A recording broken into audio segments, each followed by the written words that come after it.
Antes de entrarmos na guerra silenciosa que está sendo travada nos bastidores de Brasília, já deixa o seu like, se inscreve no canal e ativa o sininho.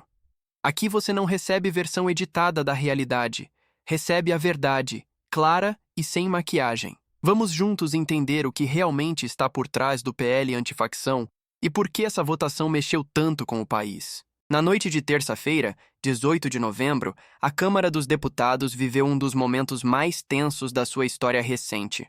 Aprovou-se por 370 votos a favor e 110 contra o texto base do chamado PL antifacção, PL 5.582 de 2025.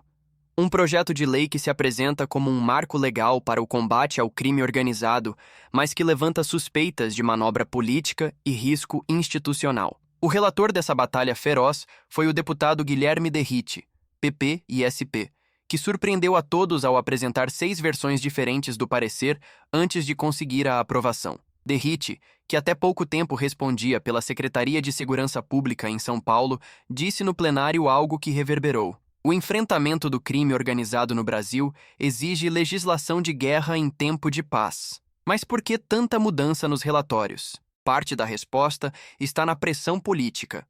Deputados governistas chegaram a pedir que o PL fosse retirado da pauta ou adiado, alegando que a versão original enviada pelo Executivo esteve sendo desconfigurada. A discussão virou fogo cruzado. De um lado, a direita pediu endurecimento. De outro, o governo alertou para uma debilitação da Polícia Federal, PF. Segundo críticos, a versão aprovada enfraquece a estrutura de investigação da PF. Já para Derrite, era necessário ir além do texto original para garantir que as facções criminosas paguem um preço alto, e para isso propôs penas muito elevadas, confisco de bens e progressão de pena mais lenta. Com a aprovação na Câmara, o PL antifacção agora segue para o Senado, onde o relator será Alessandro Vieira, partido MDB e ISE, segundo anúncio da presidência da Casa. Já se discute qual será o tom da versão final, mais dura, equilibrada ou um meio-termo ambíguo. Uma das mudanças mais chocantes trazidas pelo PL antifacção é o aumento drástico das penas para quem for condenado por integrar ou liderar facções criminosas. Segundo o texto, integrantes comuns podem pegar de 20 a 40 anos, enquanto chefes dessas organizações podem ver penas subirem para 66 anos. Mas não fica por aí. O tempo mínimo para a progressão de regime, isto é, para sair do regime fechado, também foi elevado em 85%, e o projeto ainda proíbe graça, anistia, indulto ou liberdade condicional para esses condenados. Em outras palavras, menos chance de liberdade, mais tempo atrás das grades. Um dos pontos mais polêmicos é a obrigatoriedade de que líderes façam regime inicial em presídio federal de segurança máxima, caso haja indícios concretos de que exerçam chefia, liderança ou façam parte de núcleos de comando. Isso gera desconfiança até mesmo de aliados do governo. Deputados governistas alertaram que isso pode dificultar as ações da Polícia Federal, especialmente no que tange à cooperação entre União, Estados e inteligência. O PL também introduz uma nova categoria, a organização criminosa ultraviolenta, definida no texto como aquelas facções que praticam atos extremos, como domínio territorial, uso de explosivos e até ataques com drones. Críticos já dizem que a criação desse novo tipo penal pode gerar caos jurídico.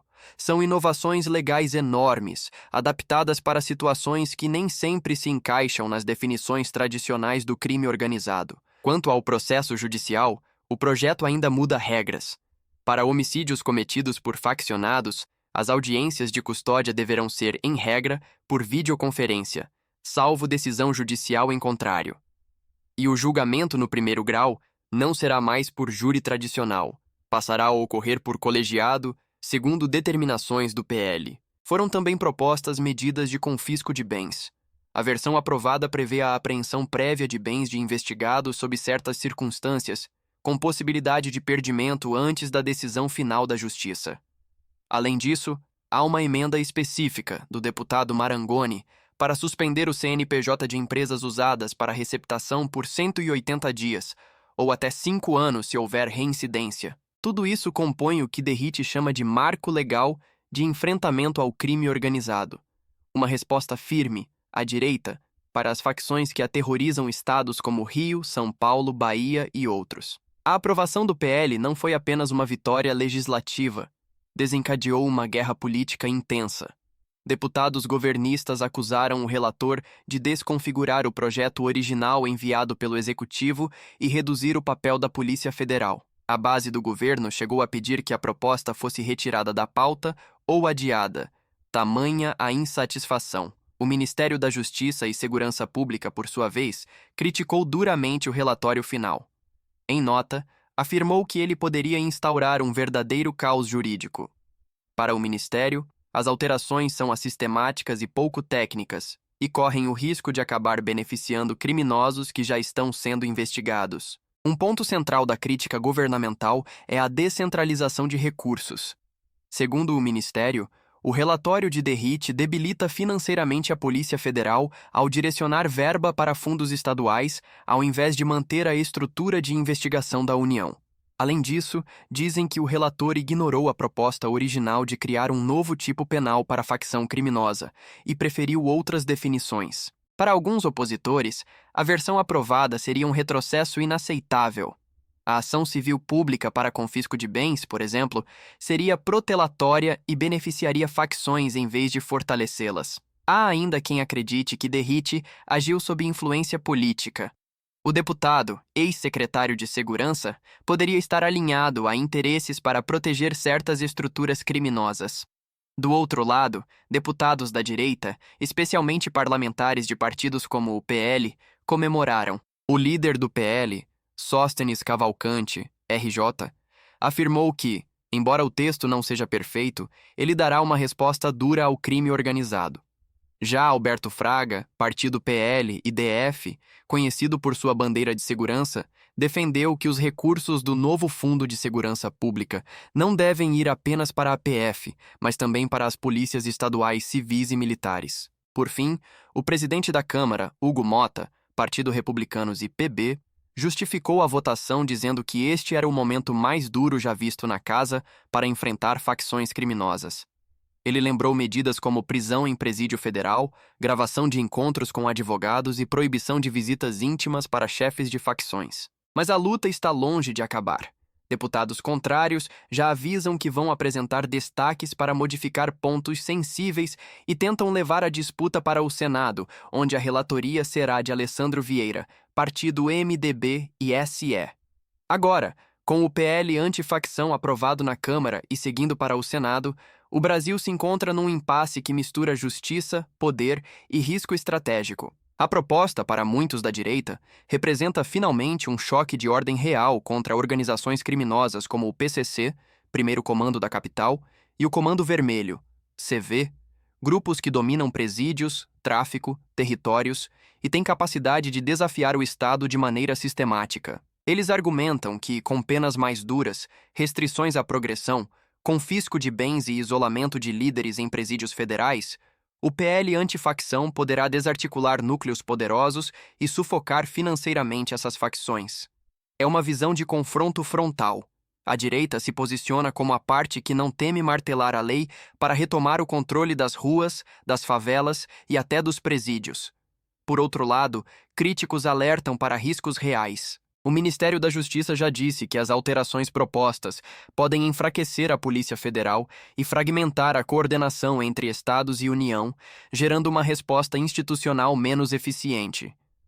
Já há quem tema que se trate não apenas de uma lei de combate ao crime, mas de uma manobra política ambiciosa, na qual a segurança vira moeda de disputa parlamentar. Alguns parlamentares da base governista afirmaram que a versão aprovada beneficia criminosos de colarinho branco e retira poder de investigação da PF. Também há quem diga que a definição de ultraviolência e a criação de novos tipos penais podem abrir brechas jurídicas, gerando incertezas e jurisprudência instável.